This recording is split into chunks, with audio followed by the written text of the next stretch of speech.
Hi everyone, welcome to Suresh Techs.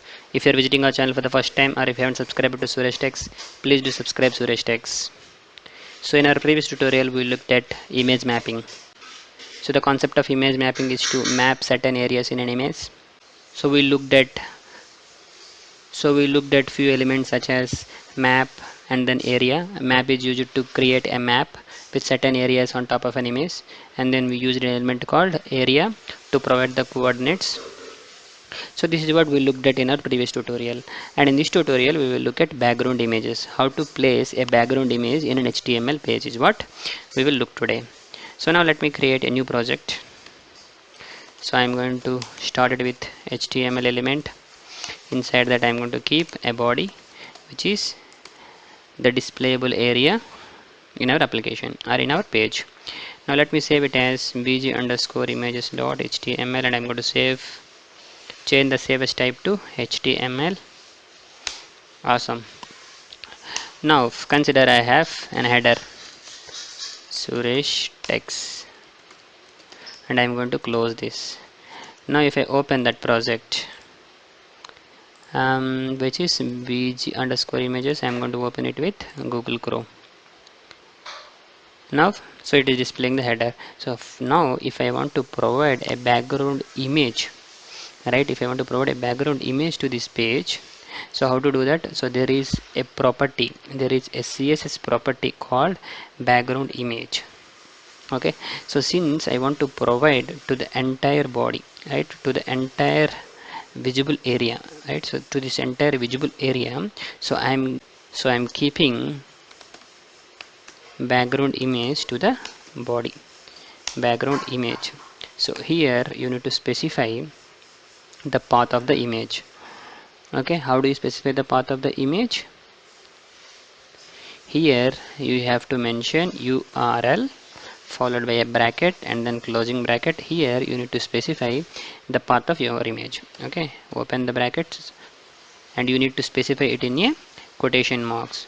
Now bg underscore image.html is under practice coding, and then okay, so here let me check. Okay, here I have an image called underscore image which we had seen in our earlier tutorials, and similarly I do have something called one which is of type JPG. Now I'll try to use that. So what I'll do here, I'll use one.jpg. Okay, since one.jpg is placed in the same folder where I have bg underscore images.html, so no need to specify the entire path here. Now let me save this, and if I refresh it, see, this is how it looks like. But here when you look at the background image, it's been repeated. The background image was repeated many times, right? It's because of the height and width of the background image which we have provided. So what happens basically is, in case the image whatever you are providing, which is a smaller size, which is of a smaller size than the element, so in case the image whatever you are specifying is smaller than the element where you are applying to, then that image is going to be repeated into the entire element. So here we have specified the background image to the body element, and the body has a larger dimensions when compared to this background image which is one.jpg. That's why the one.jpg got repeated. Okay, so now if you don't want that, if you don't want this repetition, then you can add another property which is called background repeat. You should say background repeat to none, so you don't want the repetition. If you save this and refresh it, okay, just saved it and refreshed, none. Okay, this is not none, it should be no repeat. Okay, now look at this, it's not repeated, right, it's not repeated. That's how a background image is going to work. Now for example, if I give the same styling to the h1 element, okay, this is a different element, and here I don't specify the background repeat, Okay, and I am going to remove the background image from the body element. Okay, now what will happen? Now h1 has Suresh text, okay, which is a small element, which has a small element. Now to this element we are applying a background image. Okay, now this background image has to apply only for this element. Now let me refresh. See, it's applied only to the Suresh text element. It's applied only to the head element. Now even here, if you don't want this repetition to happen, you can specify background repeat to no repeat. Okay, so this is how it looks like. So this is how you can place a background image to any element. So you have to use a CSS property called background image followed by the URL and then open braces and then closed brackets, and then you have to specify the path of the image. Now this is all fine. For example, if you want the background image to cover the entire element or the entire element. So for example, if you want your background image to cover the entire element, now you have another property. Okay, so that property is, I am going to specify it here. Okay, let me save this. Okay, let me paste this, which is a background image. So I am going to remove it from here. I have removed from here. Now what I will do, so background image we mentioned it as no repeat, right? I am going to remove this also. Now what I will do, we have another property called background, okay, background size. So when you specify background size as cover, so you are telling that this particular image should cover this entire element.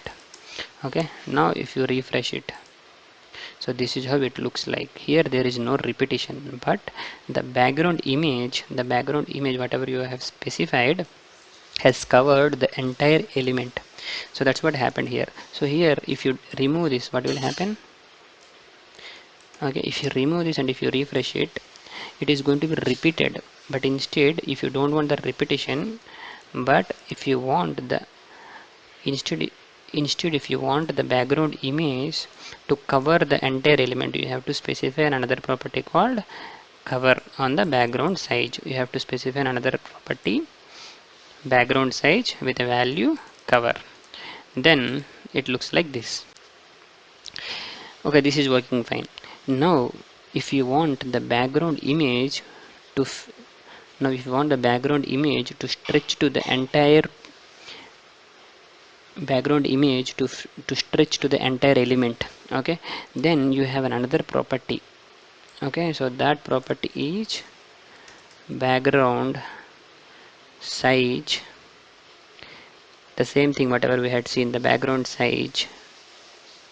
Okay, the background size, instead of cover you can specify, okay, you can specify 100 pixels and then followed by 100 percentage. So when you specify in this way and if you want to refresh it, it looks like this. So here you will have an entire background, but it is going to be stretched.